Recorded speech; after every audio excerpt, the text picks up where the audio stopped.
Buenos días a todos y todas, telespectadores. Somos Pablo Arias, Montserrat Rengifo, Denisa Pitaroy y Óscar Rioja, y esto es Tomamos Café con, un programa de entrevistas en el que hoy tenemos como entrevistadas a Verónica Markova. Buenos días. Y Victoria Plechchenko. Buenos días. Ellas son dos ucranianas que nos van a contar sobre la situación política de su país. Sin más prolegómenos, empezaremos con la entrevista. Adelante. Yo quiero decir buenos días de nuevo.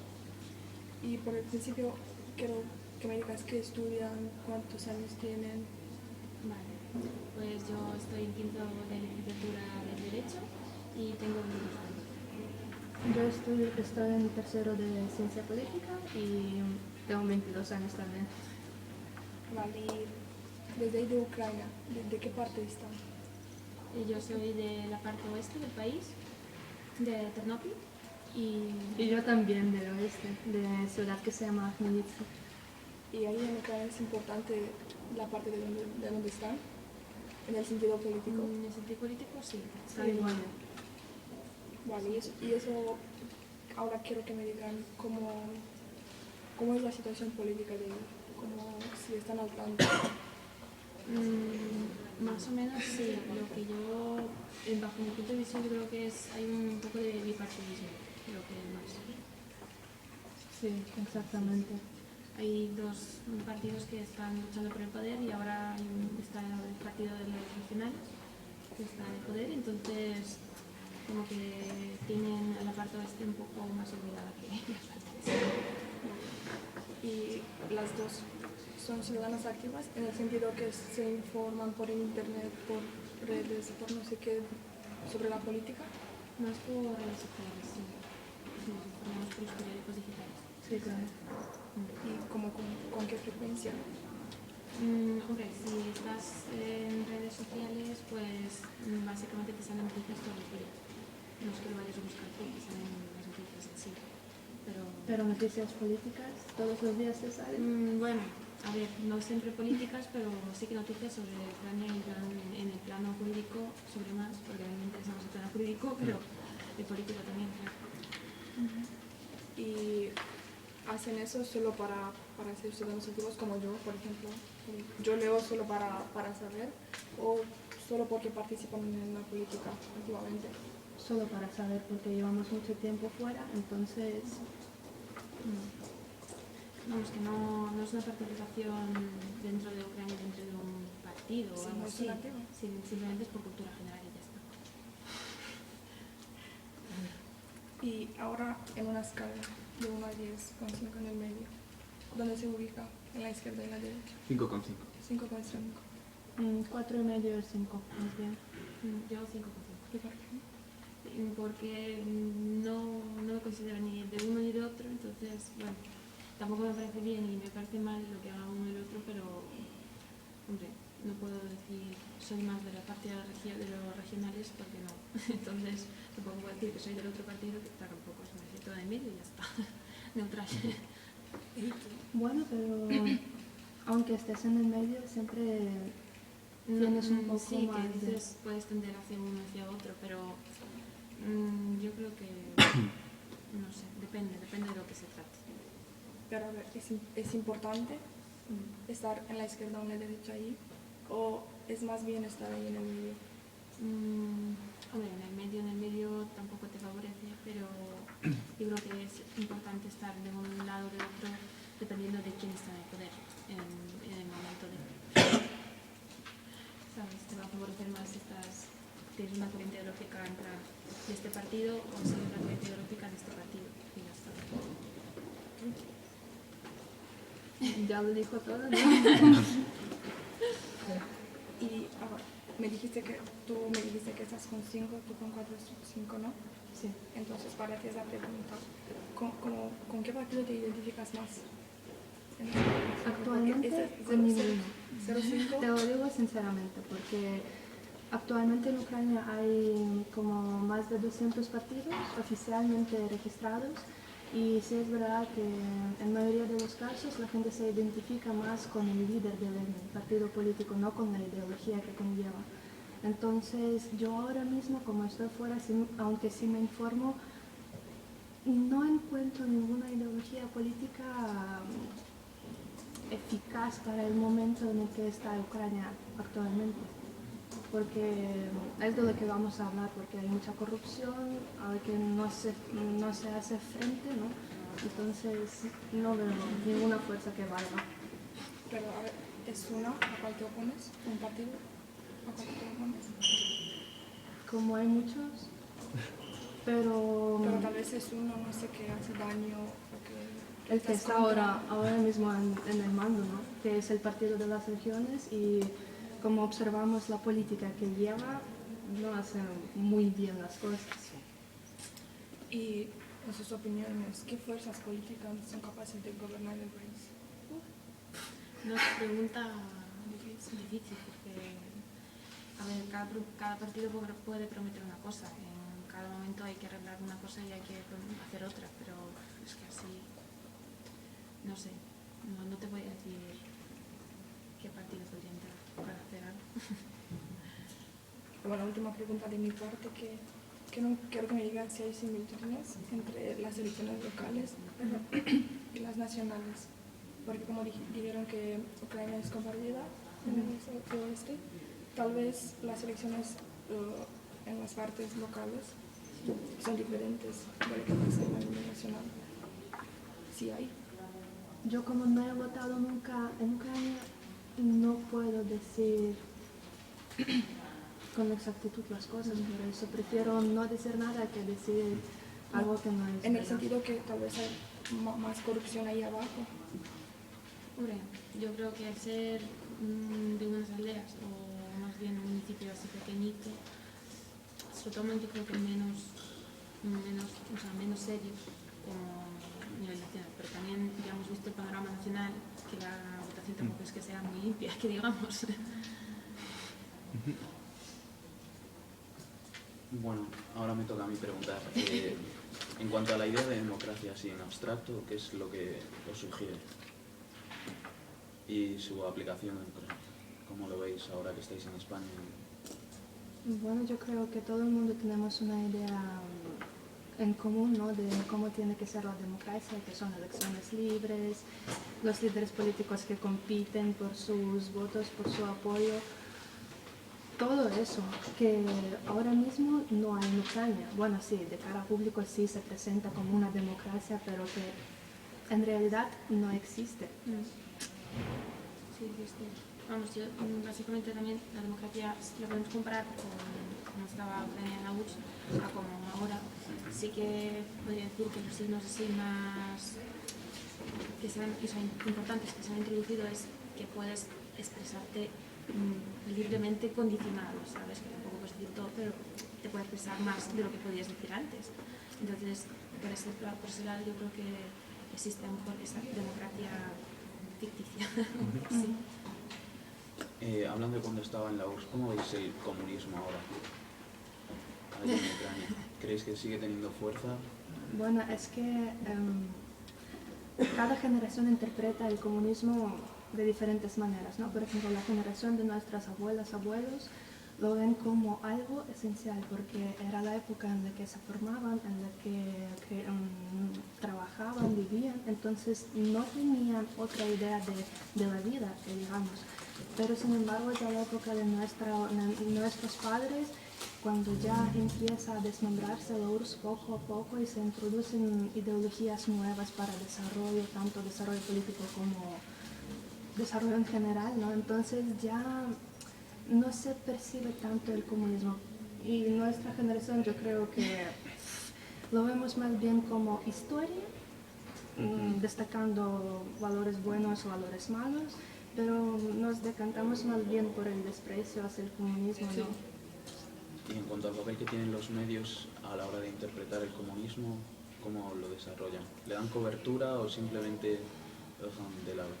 Yo creo que los medios, cuando hablan del comunismo, es como dice ella, que lo hablan como una época que sucedió, ¿sabes? Pero que también como que muestran esa ¿cómo se puede decir? Que entrañan un poco, ¿sabes? En plan, sí, que sucedió y tal, y se vivió muy bien, pero ahora ya no es el momento de hablar de estas cosas, ¿sabes? Es en plan así. Y como ella dijo que, claro, la generación de ahora ya se desvincula un poco de lo que es el comunismo, pero la gente mayor sigue arraigada en el comunismo y lo viven como una época de oro, básicamente, ¿sabes? Se puede decir así. Y la democracia de que hablasteis, que es de cara al público y no que sucede en realidad, ¿creéis que tiene en parte el problema en las elecciones, que no son libres o que falta una transparencia? Hombre, sí es bien sabido que no hay transparencia, que hay mucha corrupción, que hay mucho clientelismo. Entonces, ¿de qué elecciones libres y democráticas podemos hablar? Si, por ejemplo, juzgando por lo que nos han contado nuestros padres que se han votado en Ucrania, cuando se va a votar, ni siquiera aparecen los nombres en las listas. O, por ejemplo, ya te dicen que usted ya votó, porque ya tenemos aquí apuntado. O que los difuntos votan. Es decir, que sí, es verdad, porque la persona que ha muerto hace un par de años aparece su voto en el Estado. Así que transparencia, cero. Sí. Bien, Sara. Bueno, partiendo de eso, ¿me puedes describir cómo se hace una campaña política? Campaña política en Ucrania. Sí, ¿cómo se desarrolla una campaña política? A ver, yo creo que siendo ella de ciencia política lo puede explicar mejor, pero yo, desde mi punto de vista así más de pie, de gente de a pie de calle, voy a decir que básicamente lo que hace es mucha publicidad, mucha en plan, sí, elígeme a mí y tal, pero luego yo creo que a la hora de lo que es la votación y todo, lo que hay es mucho dinero, básicamente, ¿verdad? Porque se puede decir, circulan maletas por ahí de dinero, y sino sobres. básicamente, y sobres, sino básicamente lo pagan todo. A la gente que va a votar lo paga, todo. Entonces, no podríamos hablar de una campaña realmente, porque en una campaña tú estás luchando contra otro partido, y no se puede hablar de una campaña que está todo comprado. Es como, ya tenemos comprados los votos y somos los ganadores. Por mucho que estéis aquí haciendo el paripé, de poco sirve. Entonces, esa es mi opinión, yo creo. Vamos. Sí, yo pienso más o menos lo mismo que tú, que, por ejemplo, unos datos estadísticos que dicen que muy poco porcentaje de población ucraniana conocen los programas políticos que presentan los partidos a la hora de elecciones. Entonces, ¿eso qué significa? Que los partidos se aprovechan de mala situación económica, social que existe en nuestro país, dando promesas falsas y así ganando votos. O lo mismo que ha dicho Victoria, pagando a la gente a cambio de apoyo. Sí. Sí. En esa medida, pues, ¿tú crees que la gente se deja influir mucho por la propaganda? Sí, porque la gente está tan desesperada viendo el panorama que existe que pasa de un extremo a otro. Va a elegir a aquel partido que da más promesas que evidentemente nadie piensa cumplir en un futuro. Entonces sí. ¿Tú crees los dos creen que las personas se relacionan con la ideología del partido o se relacionan más con la persona que representa un partido? Yo diría que depende. Yo diría que, claro, depende también, pero también si la persona del partido es la que va a decidir, y entonces como lo escriben como un circo, ¿sabes? Entonces como que le entra más por los ojos a la gente, en plan, sí, porque parece una persona así muy campechana y tal, y como que está más cerca del público, pero realmente no saben detrás de lo que hay de esa persona, la ideología del partido, es que nada de nada. Y lo que sí que he visto muchas veces ahora, en últimos años, en las elecciones, que había gente en plan muy de campo, en plan el típico granjero que se quiere presentar a presidente, ¿sabes? Sí. Y la gente lo vota como loca, pero ¿por qué? Porque es un granjero y como está ahí muy a gustito, Comprende tal, con él, nuestras ¿sabes? necesidades. Comprende nuestras necesidades, pero realmente seamos realistas, no va a llegar a presidente jamás. Porque, a ver, es muy poco probable, porque no solamente lo tienen que votar los pueblos, se ve Sí. así, porque son los que más se sienten vinculados con él. Entonces, es así. Entonces diríais que populismo en Ucrania. Sí, Sí, por ejemplo, eso pasa en el caso del bloque de Yulia Tymoshenko. Con su líder igual pasó con el partido llamado Nuestra Ucrania, con Yushchenko. Son líderes principalmente populistas, no sé, desde mi punto de vista. Sin embargo, Víctor Yanukovych, que ahora mismo está en el mando, no, porque la gente fue a votar por la ideología de su partido, más bien por las promesas que él daba, pero no por el líder, porque no. No es atractivo. bueno, no es culto, se puede decir. Bueno, y por último, ¿ustedes creen que la justicia es interdependiente al Ejecutivo? A ver,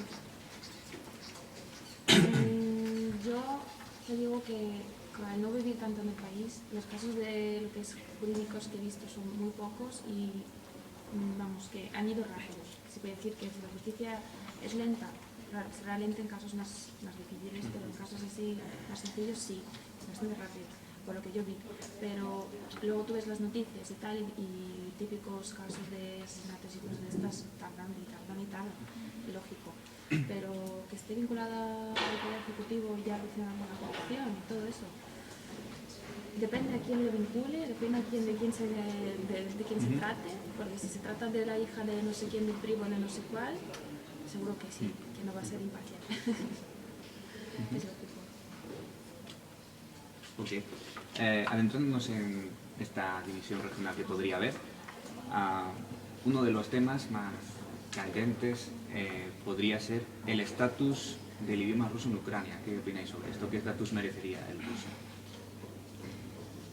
Bueno, desde el año pasado, 2012, el idioma ruso tiene un estatus de idioma regional para la parte suroeste. Sebastopol, Península Crimea también tiene unas funciones ahí, ¿no? Pero oficialmente hay solamente una lengua oficial que es ucraniana. Lo siento. Muy bien. Respecto a los habitantes de Ucrania que hablan ruso, ¿pensáis que por el simple hecho de hablar ese idioma se sienten más rusos que europeos? Bueno, nosotras los dos hablamos ruso y yo, sin embargo, personalmente yo me siento totalmente ucraniana, ni rusa. Bueno, europea en el ámbito geográfico sí, porque Ucrania está en Europa, pero ucraniana. No, sí, pero exactamente esas personas que viven en la otra región más próxima a Rusia geográficamente, Sí. ¿creéis que ellos se sienten Bueno, ellos mismos es se sienten que más rusos? ahí es otro caso un poco diferente porque hay mucha vinculación y bastante fuerte con Rusia. Entonces sí, hay un porcentaje bastante elevado de la población que sí se sienten más rusos que ucranianos. Sí. Muy bien. ¿Qué minorías nacionales hay en Ucrania? Hay muchísimas, como los tártaros, por ejemplo. Los tártaros, los exiliados durante la guerra de Polonia, también los hay allí en Ucrania. Gente que fueron exiliados por los nazis, por ejemplo, que los echaron, entonces se fueron a Ucrania algunos, entonces ahí sí que sí existían allí. ¿Qué trato reciben por parte de los ucranianos? Yo personalmente, mi abuela es exiliada, entonces es de Polonia, y está bien, porque se sienten identificados, como que comparten ese, se puede decir, dolor por abandonar tu tierra y estar en otra tierra. Pero yo creo que no les tratan mal, no les discriminan ni nada por el estilo. Yo creo que Sí, un trato amistoso. Muy bien. Sabemos que Ucrania está dividida, como hemos visto, en la parte más prorrusa y la parte más pro-Ucrania, ¿no? Más autonomía respecto a Rusia. ¿Pensáis que la distribución de rentas es equitativa entre ambas regiones o, por el contrario, no influye esta división territorial? Yo creo que al ser el partido de regionales el que tiene su raíz, se puede decir, en la parte este de Ucrania, que es donde más parte prorrusa, favorece más a esa parte que la parte oeste, que es donde vivo yo, porque yo lo he visto en el ambiente, en la imagen del país, Y cuando tú, por ejemplo, estás en el oeste, ves así como que la gente sí lo conoce, pero lo tiene así como un cierto odio, ¿sabes? Porque saben que realmente no les favorece tanto como les favorece a los demás, ¿sabes? Eso es lo que yo creo. Respecto a la cobertura sanitaria, ¿hay una cobertura sanitaria universal en Ucrania? Sí, y es gratuito para todo el mundo. Hombre, hay sanidad privada. Hay sanidad privada, pero, por ejemplo, en mi caso, por ejemplo, yo cuando he visto que, no sé si será el ámbito general, vamos, yo sé que en universidades será mucho más, ¿cómo se puede decir?, gratis, ¿no? Pero, por ejemplo, en el pueblo que yo vivo, en las ciudades, sí que hay algunas cosas que, por ejemplo, tienes que pagar sí o sí, ¿sabes? O sea, Si no, no te entienden. no te atienden, sí, eso sí. Sí, pero la imagen que dan que sí, que Sí, hay. eso, que la imagen, el decir sí, sanidad pública, está ahí, pero que luego cada uno se aprovecha como quiere. Bien.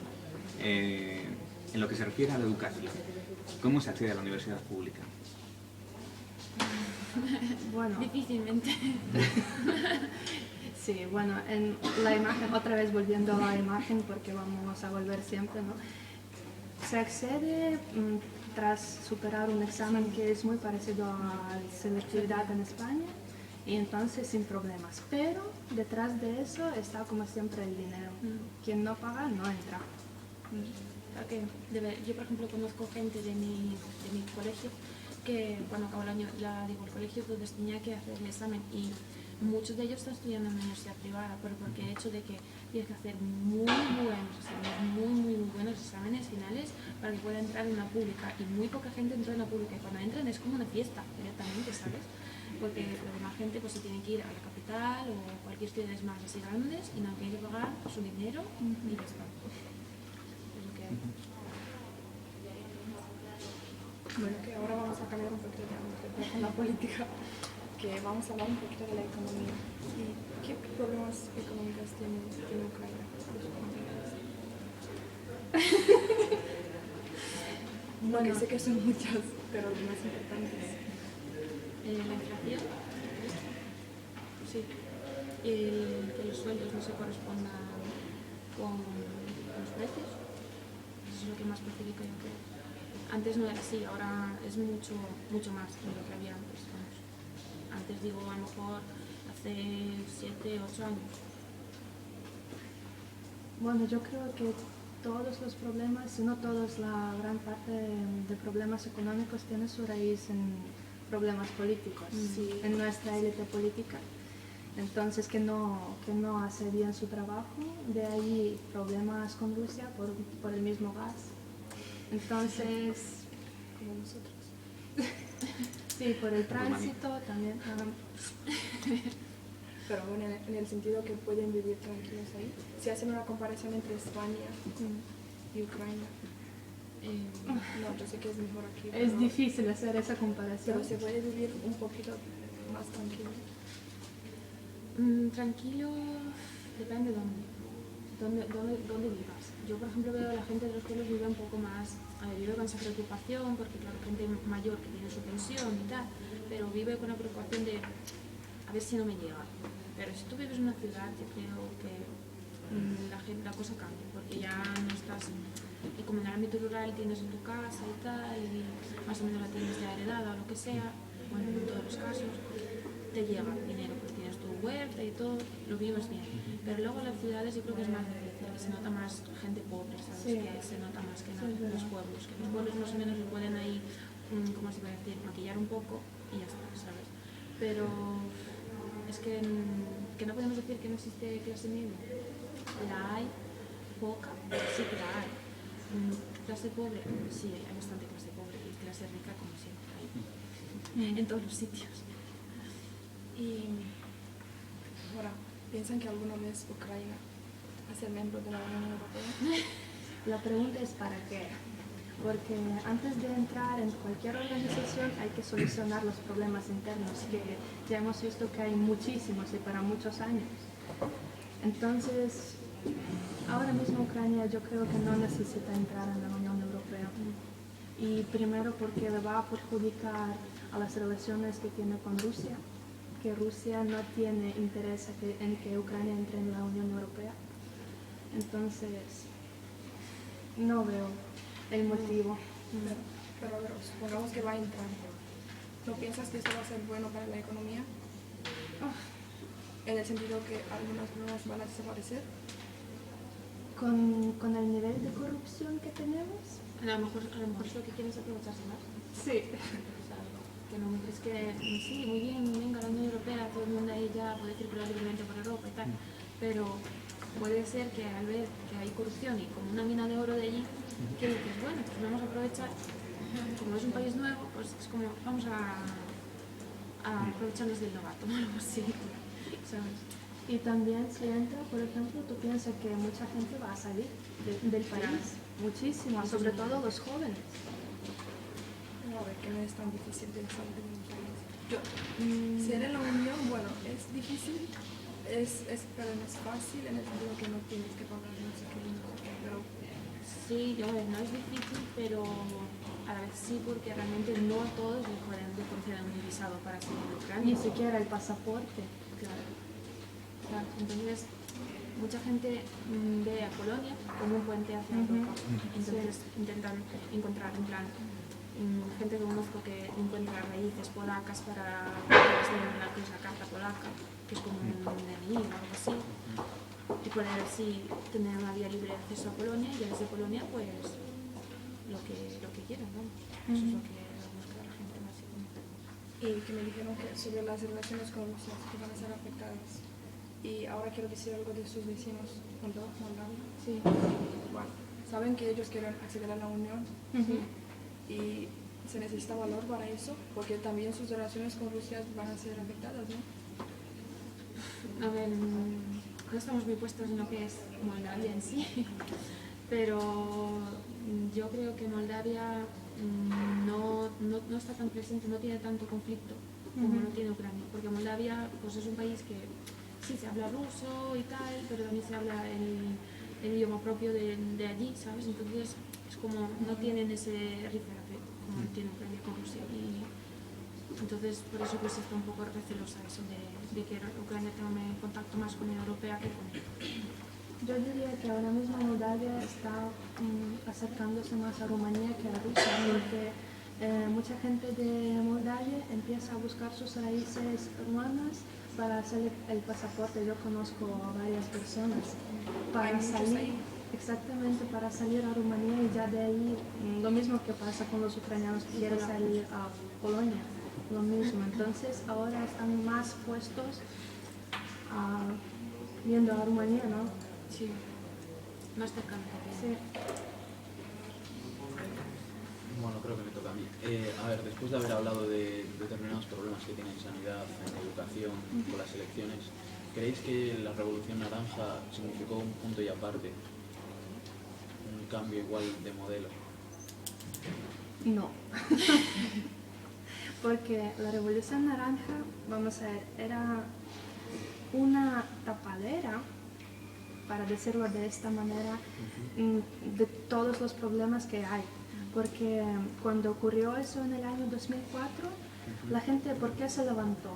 Primeramente hay que entender el motivo, ¿no?, de revolución, porque ya estaban cansados de esa élite política que empezó con Leonid Kravchuk, el primer presidente, que ya continuaba con Leonid Kuchma y luego ya quería continuar con Yanukovych. Sí, entonces la gente ha dicho que no, ya vaya.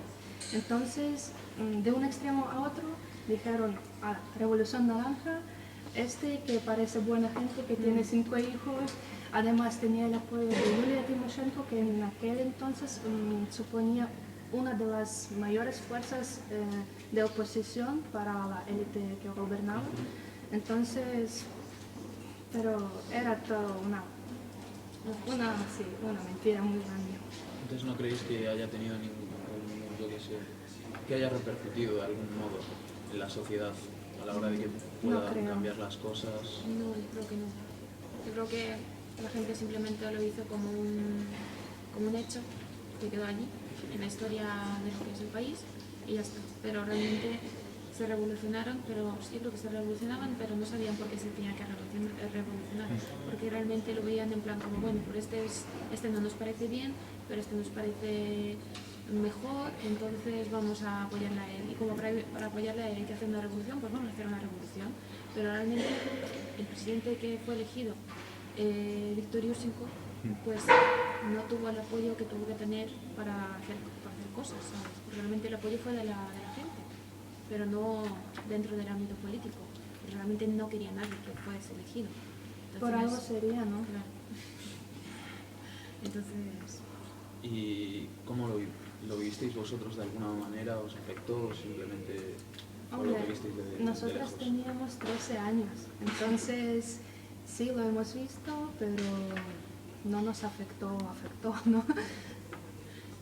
Yo lo veía mucho por las noticias, porque estuve ya aquí en España, pero mi abuela sí que contaba cosas que sucedían allí que decían que era como que la gente sí que lo apoyaba mucho, es la revolución en sí, que había autobuses continuos todos los días hacia Kiev para ir allí y tal, no sé qué, y bueno, y montaron allí como si fuera un circo grande, Sí. muy grande, tan grande que hasta dio el eco hacia Europa, lo que es España aquí, que lo ponía también.